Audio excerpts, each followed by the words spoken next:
You've been exploring the Awesome Stories archive, and we now want to give you a little bit of background on ways to take it yet further. If you click the button for Backstory, it'll take you to Awesome Stories 101, which gives you information about how we structure the website, how to use it.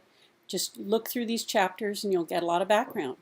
But right now, I would like to give you a quick tour of our advanced teacher and student learning and research tools. So I'm going to log in with an account which you can use yourself, teacher@awesomestories.org. And the password is CAPS VIP Demo 1. So it's VIP DEMO 1. And that password gets you into a teacher account.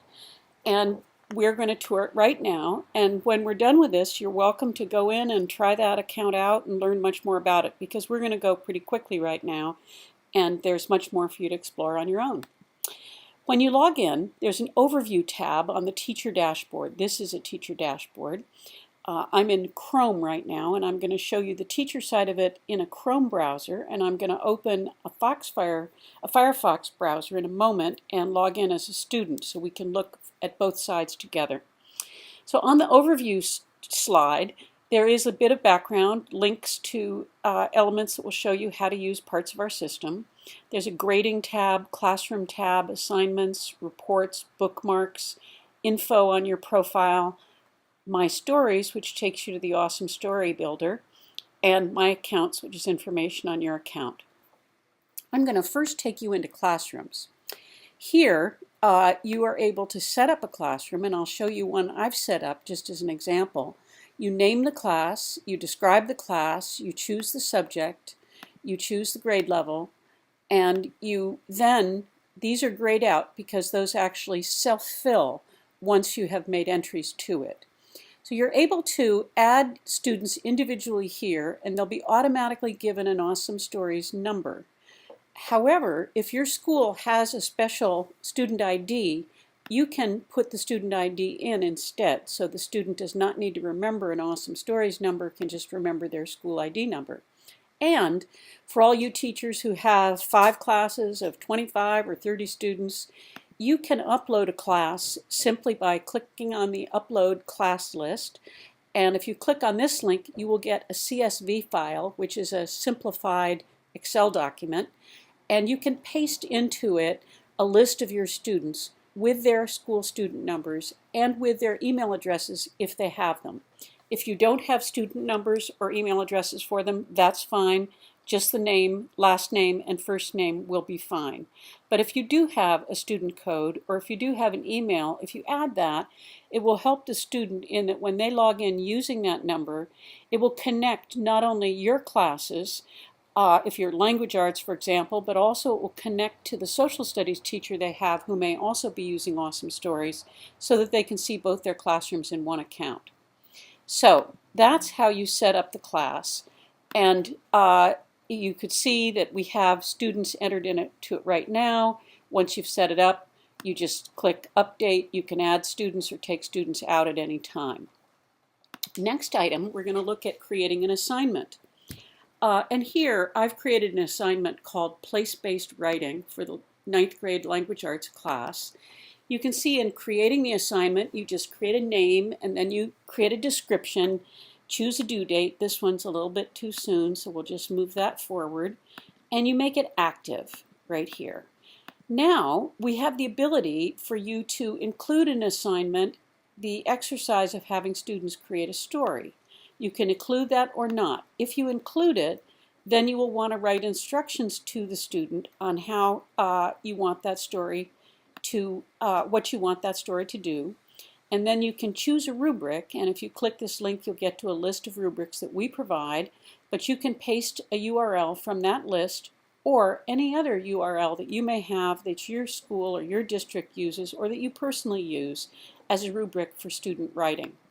You enter it there, and then when the student gets the assignment, when the student logs in, they're going to see a link to the rubric, and they'll be able to see that and know what it is you expect of them in advance. So, in addition to writing a story, a very typical lesson would be a story or not, but then add a learning task. And in this case, here is a learning task that's been created.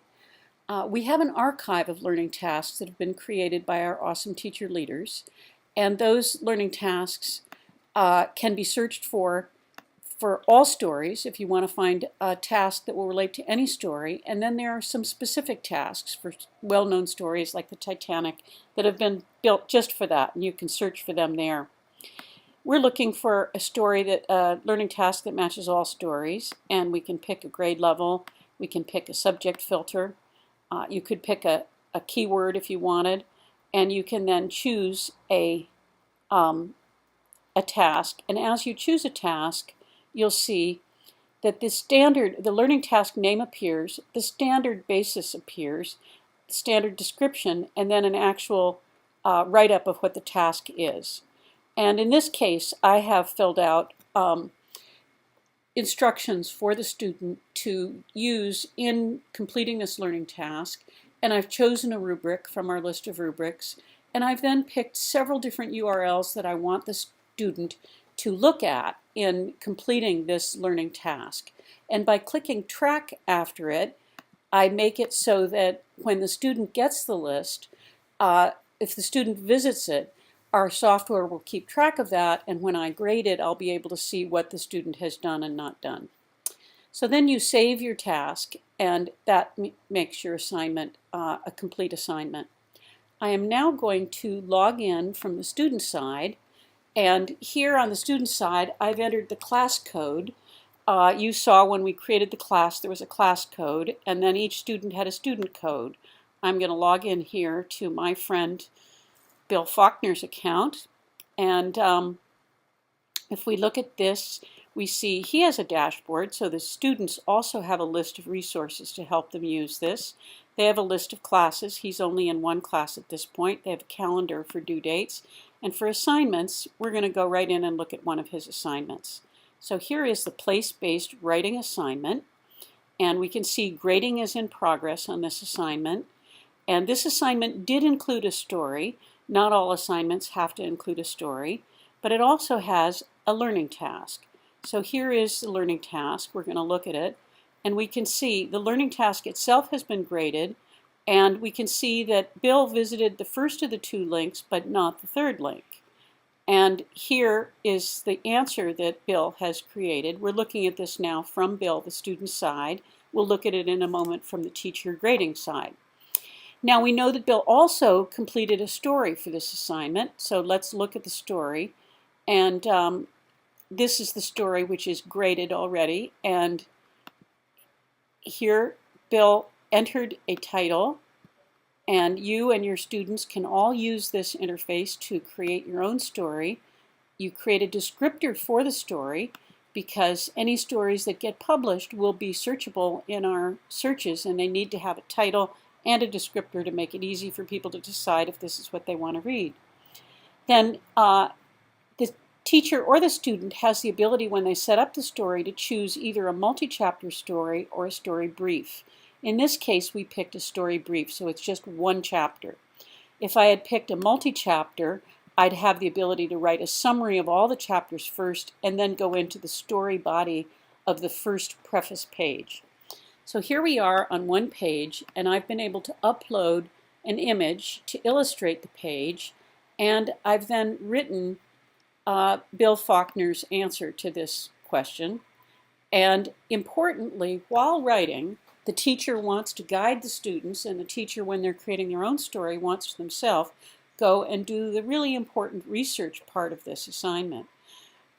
We offer support for the Awesome Stories archive in that you can click on the Awesome Stories Awesome Search link and go to our Awesome Search interface, and you can look for a resource to add. So here we'll think, let's look for an image. That's the type. So we see the number of items we're finding is reduced. And in Story Origin, let's look for something that's about places, because we're writing a place-based essay. And let's put in the word Ireland, because we're writing about Ireland. And we can see we are now down to 58 results. And so we can look through these quickly and see, is there anything that will be helpful? And this map depicting the waters around Ireland, that'll be helpful. So we go and we copy that URL and we go back to our Awesome Story Builder, paste that URL in, and click Add, and that is going to add that item to the bottom of our media stream. We then also have the ability to go to an external archive, and in this case we could explore the National Archives of Ireland, the Library of Congress, NASA, anything. We can go to these archives and we'll find that many of these archives are not that easy to research, but they are wonderful training for the students, and we can guide them to look into the digital resources and see what they can find. And if they find a resource, we can then copy the URL, we can then download the resource and then upload it into our media stream. So in this case, I will add a resource that I have found, and this one I happen to find not in any of these archives, but in the Galleries Oratory Visitor Center, spelled with an R-E. And the resource type is an image, and the user rights category is public domain. I'm going to browse to find this, and here I have found it right there, and I've added it. It's uploading, and here it is. It has appeared. So now I can save this and I can look at a preview. What does my story look like? Now this is going to be pretty exciting for students who are building the stories, doing the research, and writing it. Here is the story. And you can see this is a draft. It has not been published on the public website. This is going to be available for the teacher to review and grade.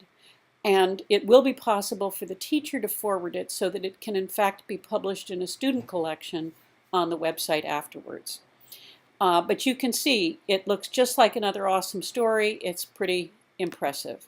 So that's what it's like to build from the student side. I'm now going to go back to the teacher side and look at the grading interface with you. So the student has completed this place-based writing assignment, and the student we were looking at is William Faulkner.